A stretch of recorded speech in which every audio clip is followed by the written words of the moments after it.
Kerajaan Goa. Pusat pemerintah Kerajaan Goa berada di Sumba Opu, yang sekaligus menjadi pelabuhan Kerajaan Goa. Banyak para pedagang asing yang tinggal di kota itu, misalnya orang Inggris, Denmark, Portugis, dan Belanda. Goa sangat anti terhadap tindakan monopoli perdagangan. Masyarakat Goa senantiasa berpegang pada prinsip hidup sesuai dengan kata-kata tanah airku terbuka bagi semua bangsa. Tuhan menciptakan tanah dan laut. Tanah dibagikan untuk semua manusia dan laut adalah milik bersama. Pelabuhan Sumba Opu telah berperan sebagai bandar perdagangan, tempat persinggahan kapal-kapal dagang dari timur ke barat atau sebaliknya. Dengan melihat peran dan posisi Makassar atau kerajaan Goa yang strategis, VOC berusaha keras untuk mengendalikan Goa. VOC ingin menguasai pelabuhan Sumba Opu serta menerapkan monopoli perdagangan.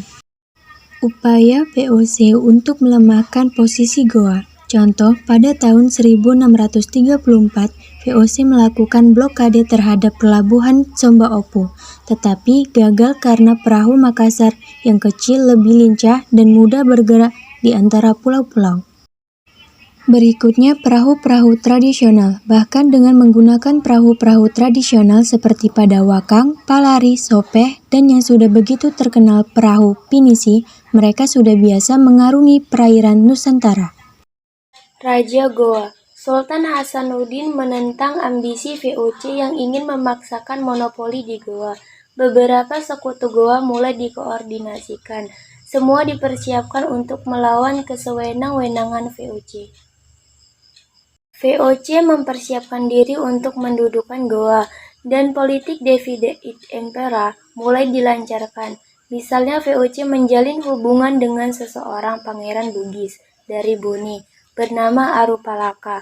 Setelah mendapat dukungan Arupalaka, dikirimlah pasukan ekspedisi yang berkekuatan 21 kapal dengan mengangkut 600 orang tentara. Tanggal 7 Juli 1667, meletus Perang Goa. Tentara VOC dipimpin oleh Cornelis Jansz John Spelman, diperkuat oleh pengikut baru Arupalaka dan orang-orang Ambon di bawah pimpinan John Kerr van Manipa.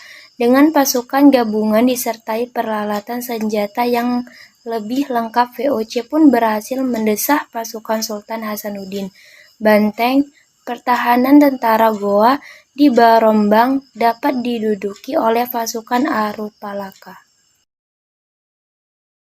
Pada tanggal 18 November 1667, Sultan Hasanuddin dipaksa menandatangani perjanjian Bongaya oleh VOC.